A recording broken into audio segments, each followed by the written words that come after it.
Hello everyone, जय श्री राम। तो आज मैं जा रही हूँ पटना, और पटना जब जा ही रहे हैं तो एक ब्लॉग तो बनता ही है। तो आप सभी का फिर से स्वागत है मेरे एक नए ब्लॉग में, जिसमें हम लोग देखेंगे कि बिहार की राजधानी पटना कैसा है और वहाँ पे घूमने के लिए क्या क्या है, मतलब एक दिन में हम लोग क्या क्या कवर कर सकते हैं। तो मेरा ट्रेन अभी मधुपुर से शाम को 4 बजे पटना के लिए डायरेक्ट है, और अभी क्योंकि बोलबम का सीज़न चल रहा है, मतलब इतना ज़्यादा भीड़ है ट्रेन में, रिजर्वेशन तो लग ही नहीं रहा था। ये किसी तरह हम लोग एडजस्ट करके आ चुके हैं पटना। और यहाँ पे जो रेलवे स्टेशन का पहला व्यू है, मतलब बहुत सही था। और यहाँ पे इतना ज़्यादा बारिश हो रहा था, हम लोग को आधा घंटा रेलवे स्टेशन में बस बैठना पड़ गया, बट फिर भी बारिश नहीं छूटा। तो हम लोग भीगते भीगते अभी सोचे कि निकल जाते हैं, क्योंकि थोड़ा कम हो गया था बारिश। और ये जो स्टेशन आप देख रहे हो ना, इसमें आपको बिहार की संस्कृति और परंपरा, मतलब सब कुछ जानकारी मिल जाएगा। यहाँ पे आपको बोधि वृक्ष, जो कि भगवान बौद्ध से रिलेटेड है और उनको ज्ञान की प्राप्ति हुई थी। नालंदा विश्वविद्यालय, जो कि बहुत ही प्रसिद्ध विश्वविद्यालय था, मतलब एक टाइम पे बाहर से लोग यहाँ पे पढ़ने आते थे।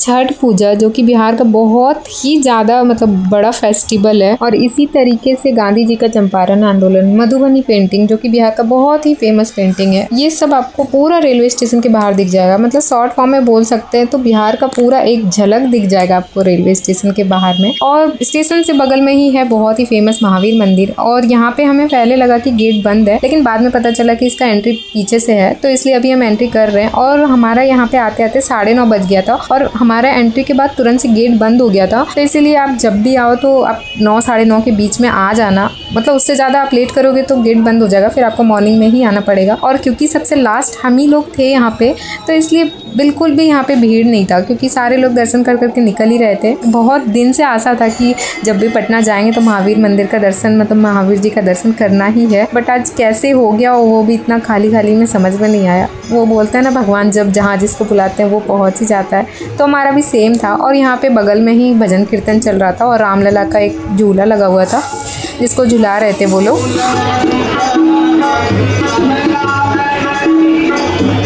तो यहाँ पे अच्छे से दर्शन होने के बाद अब हम जाएंगे सेकेंड फ्लोर, क्योंकि जब हम स्टेशन पे खड़े थे तो हमें दिख रहा था बहुत सारे आदमी उधर टहल रहे थे। तो बस वही देखना है कि ऊपर में क्या क्या है। तो यहाँ पे भी बहुत सारे भगवान जी का मूर्ति है, मैं एक एक करके दिखाती हूँ। सबसे पहले यहाँ पे राम जी विद सबरी माता, उनका है, और फिर देवी माँ का है। और अभी नया नया यहाँ पे बिहार में बहुत ही बड़ा सा मंदिर का उद्घाटन होने वाला है, तो बस उसी का यहाँ पे एक स्टैचू बना हुआ था। और ये सच में बहुत सुंदर स्टैचू था, मतलब बनने के बाद आप सोच सकते हो कितना सुंदर लगने वाला है। यहीं पे एक शिव भगवान जी का बहुत ही बड़ा सा मूर्ति है, जिसमें पार्वती माता को पूजा करते हुए दिखाया गया है। और ये देखने के बाद अभी हम चले जाते हैं राइट साइड, जहाँ पे लोग टहल रहे थे। तो यहाँ से पटना स्टेशन का व्यू बहुत सुंदर आता है। और यहाँ पे 2 स्तंभ टाइप का बना हुआ है जहाँ पे लोग पूजा कर रहे थे। वैसे तो ऊपर भी एक फ्लोर था, बट वहाँ पे गेट बंद था, तो इसलिए मुझे समझ में नहीं आया कि वहाँ पे क्या है। और जैसे ही हम नीचे जा रहे थे, वहाँ पे बहुत ही जोरों से हनुमान जी का जयकारा हो रहा था। नीचे आने के बाद हमें पता चला कि अब गेट बंद होने वाला है, इसलिए उससे पहले जो आरती और जयकारा होता है वही चल रहा था। अभी मैं आपको टाइम दिखाती हूँ, 10:30, मतलब बजा नहीं था, बजने वाला था, 10:25 हो रहा था, और अब गेट बंद करने का टाइम हो चुका था। तो हम बहुत ही सही टाइम पे आए थे, जो हमने सब कुछ, मतलब इतना खाली खाली में भी दर्शन हो गया था, और लास्ट दर्शन मतलब गेट लगने से पहले जो होता है वो भी हमने कर लिया। तो यहाँ पे दर्शन करने के बाद अब हम जा रहे हैं एग्जिट गेट पे। वैसे देखा जाए तो इधर से भी निकल सकते थे, बट हमें देखना था कि और क्या क्या है, तो इसकी वजह से हम आए पीछे पीछे से। और यहाँ पे भी बहुत ही बड़ा सा राम, सीता और लक्ष्मण जी का मूर्ति बना हुआ था, और यहाँ पे सरस्वती माता का भी मूर्ति था। पीछे में शनि महाराज का भी बहुत ही सुंदर सा मंदिर बना हुआ था। और आज क्योंकि शनिवार था, इसलिए मे भी वो सजाया हुआ भी था, और दीपक वगैरह भी बहुत सारा जला हुआ था। यहीं पे आपको पता चल जाएगा कि महावीर मंदिर के थ्रू कितने सारी संस्थाएं चलाई जाती है, मतलब मंदिर के पैसे का यूज़ कोई इनसे सीखे।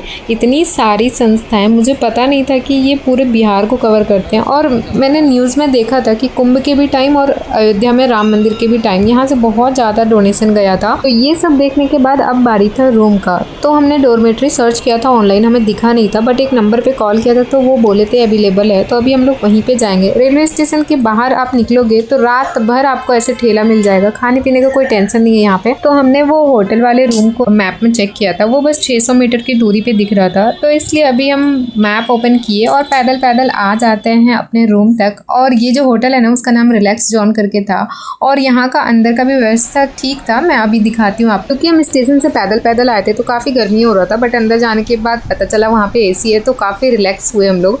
और ये जो वॉशरूम वगैरह आप देख रहे हो काफ़ी साफ़ सुथरा था और यहाँ पे इन्होंने सेपरेट रूम भी बनाया हुआ है, बट उस टाइम पे वो अवेलेबल नहीं था तो इसलिए हमने डोरमेट्री ही ले लिया है। और यहाँ पे बंक बेड टाइप का लगा हुआ था, ऊपर भाई सो गया, नीचे हम सो गए क्योंकि रात काफ़ी हो चुका था तो यहाँ पे लाइट वगैरह सब ऑफ कर दिए थे। हर एक बेड के पास एक छोटा सा लाइट रखे थे, अगर जरूरत पड़े तो आप यूज़ कर सकते हो। पटना जिस काम से आए हुए थे वो कंप्लीट होने के बाद हम सोचे थोड़ा सा घूम लें, बट भगवान को कहाँ ही मंजूर था। मतलब इतना ज़्यादा बारिश मैंने फर्स्ट टाइम देखा था, रुक ही नहीं रहा था और हमारा बहुत ज़्यादा टाइम बारिश की वजह से वेस्ट हो गया। फिर 3 बजे के लगभग हम लोग गए इस्कॉन टेम्पल, वो भी बंद हो गया। उसके जस्ट बगल में, मतलब इस्कॉन टेम्पल के जस्ट बगल में एक बुद्धा पार्क करके था, बट बारिश की वजह से वहाँ जाके कोई मतलब ही नहीं था, तो इसलिए हमारा पूरा दिन भर घूमने में चला गया। और शाम के 5 बजे फिर हम सोचे कि चलो गंगा जी का ही दर्शन करके आ जाएं, तो इसलिए पटना रेलवे स्टेशन से हम लोग सीधा आ जाते हैं कारगिल चौक और वहाँ से एनआईटी के लिए हमेशा टोटो मिलती रहती है, तो फिर हम लोग आ जाते हैं अब एनआईटी घाट। और ये जो है ये पूरा स्टूडेंट एरिया है तो इसलिए इधर आपको पूरा स्टूडेंट ही देखने को मिलेंगे।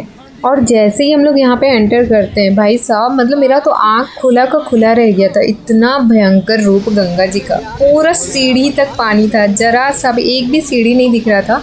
हम लोग एक बार आए हुए थे दिसंबर के टाइम पे और गंगा इतना ज़्यादा पीछे जा चुकी थी उस टाइम पे, मतलब 1 किलोमीटर लगभग हम लोग पैदल पैदल गए थे तब जाके गंगा जी का दर्शन हुआ था। और आज ये देख लो एकदम पाँव के पास में गंगा जी थी और ऊपर से आज पूरा दिन बरसात हुआ है। कहाँ जाएगा पानी? मतलब अब समझ में आ रहा है मुझे कि बिहार हर साल डूबता क्यों है और क्यों बाढ़ आता है यहाँ पे।